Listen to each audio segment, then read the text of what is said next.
For every country that welcomed iShowSpeed with open arms, there was another that turned his streams into pure chaos. These are the most loved versus most hated iShowSpeed country streams, starting with the countries where Speed's streams captured hearts before moving into the ones that nearly broke him. Speed's journey to Indonesia in September 2024 was supposed to be just another international stream as part of his Asian tour, but nothing could have prepared him for what was about to become legendary. This has been my best streaming, my best stream in my whole entire career, okay? As soon as Speed went live from Jakarta on September 18th, 2024, something magical started happening. The viewer count began climbing at an unprecedented rate, and his IRL stream peaked at over 1 million concurrent viewers, breaking all kinds of records. The energy was electric as massive crowds gathered wherever he went. But unlike other chaotic fan encounters, Indonesian fans showed genuine respect and cultural pride. This is a crazy-ass fan art. This is a crazy-ass fan art, bro. Speed couldn't contain his emotions when he saw the number pop up on his screen, bursting into tears while surrounded by adoring fans.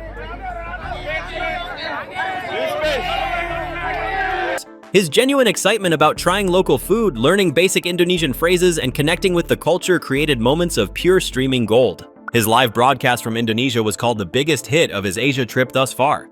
Comments flooded in from around the world. Even media outlet covered the news as iShowSpeed breaks his all-time viewership record. IRL stream in Indonesia peaks with over 1 million viewers. But if Indonesia showed the world Speed's streaming potential, Norway was about to reveal its darkest nightmare. Speed's arrival in Norway during summer 2024 should have been another exciting chapter in his European tour during the Euro Football Championship. Norwegian fans had been hyping up his visit for weeks, and everything seemed set for another successful stream.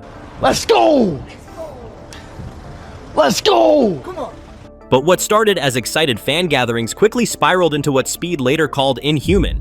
Like, bro, I've been to every country and it's been lit, turned, crowds. But that was just pure... It was honestly... It was unhuman, bro. The situation began when Speed was broadcasting from inside a souvenir shop in Oslo, looking down at what was initially just a large crowd. But things reached a terrifying breaking point when aggressive crowds began forming and the situation escalated dramatically. People started banging violently on the shop windows, screaming and pounding with their fists. Speed's face went pale as the glass began to shake under the pressure. Calm down! Stop it, calm down! Stop it, calm down! Hey. Stop!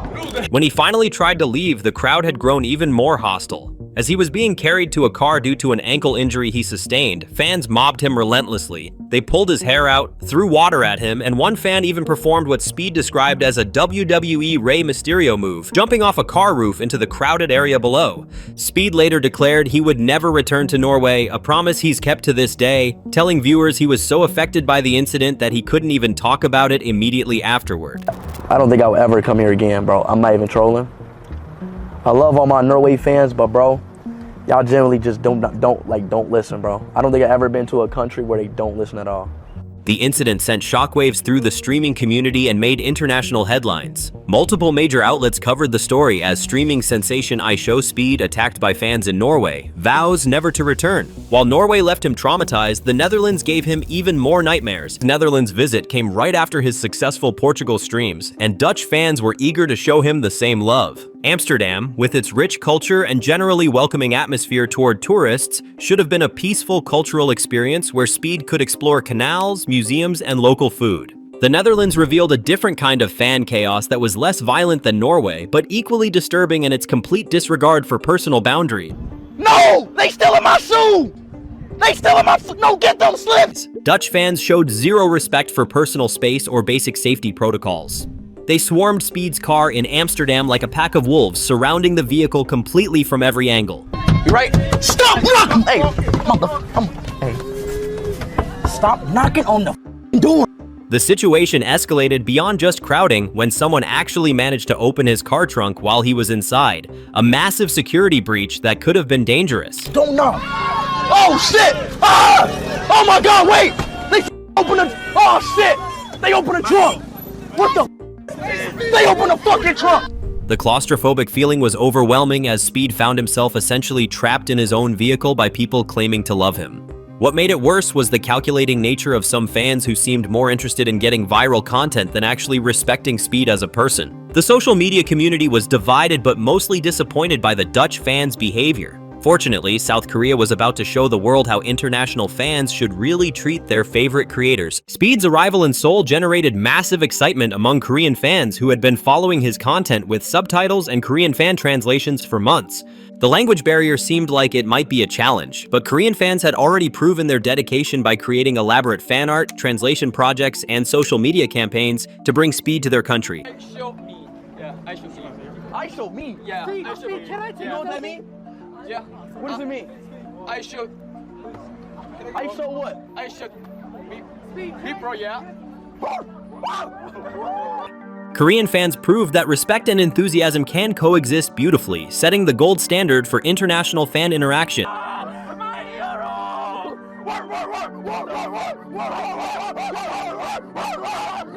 Speed's Seoul streams were filled with heartwarming attempts at communication, with fans patiently helping him learn basic Korean phrases and teaching him about local customs with genuine pride rather than aggressive mobbing. Fans would approach respectfully, ask for photos politely, and give Speed space to actually enjoy exploring the city.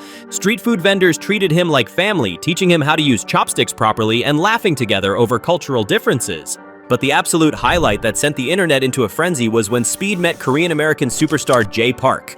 Jay Park performed with Speed on stream, creating an unexpected collaboration that bridged Korean and American internet culture. Korean fans organized respectful meetups, created beautiful fan art in real time, and even helped translate for Speed when he got confused, turning language barriers into bonding moments rather than sources of frustration. The collaboration with Jay Park and the overall Korean experience generated overwhelmingly positive responses from both countries. While Korea mastered the art of fan interaction, Malaysia was about to show Speed that not every Asian country would welcome him the same way. Speed's Southeast Asian tour continued to Malaysia with high expectations after Indonesia's record-breaking success. Malaysian fans had been requesting his visit for months, and everything seemed aligned for another positive experience. From the moment Speed landed, nothing went according to plan. Technical difficulties plagued every stream attempt, while cultural miscommunications created uncomfortable situations. Local interactions that should have been fun became awkward and tense. Stop her! What the fuck? The combination of poor planning, internet issues, and negative fan encounters made Malaysia feel cursed. Fuck, bro! So fucking bored! Even Malaysian fans acknowledged the problems. But Malaysia's failures only made the Philippines' success story even more incredible. The Philippines had been on Speed's bucket list for years, partly because of the country's massive boxing culture and his respect for combat sports. The Philippines delivered everything Speed could have hoped for and more. The energy from Filipino fans was incredible, enthusiastic but respectful, creative but not chaotic. Tell me, Philippines. Oh my God, I'm getting chills right now. Then came the moment that broke the internet. Speed meeting the legendary Manny Pacquiao. The boxing icon's interaction with Speed was filled with mutual respect and genuine excitement. Manny, what's up, my boy? What's good, Manny Pacquiao? Pacquiao's humble personality meshed perfectly with Speed's high energy, creating viral content that showcased both personalities beautifully. The boxing and streaming communities united in celebration. The Philippines set the bar high for South American countries, but Bolivia was about to crash spectacularly trying to reach it. Speed's first venture into South America generated massive excitement across the continent, with Bolivia positioning itself as the gateway to his Latin American tour. Bolivia, rarely featured in major international content, saw this as their golden opportunity to shine on the global stage and show the world their culture and hospitality.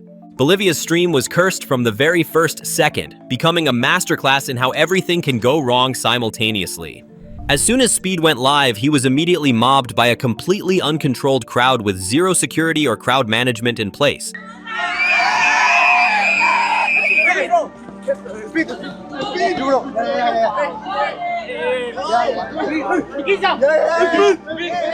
Speed couldn't even take a single step without being swarmed from every direction.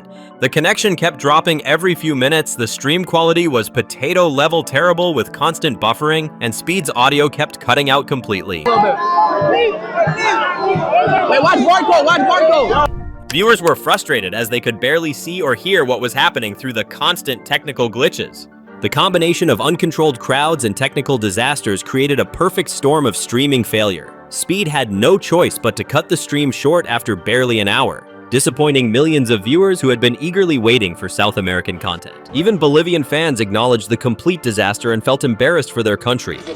Stream's over with. Stream's over with. Stream's over with. Stream's over with. Stream's done. You tried, bro. You tried to.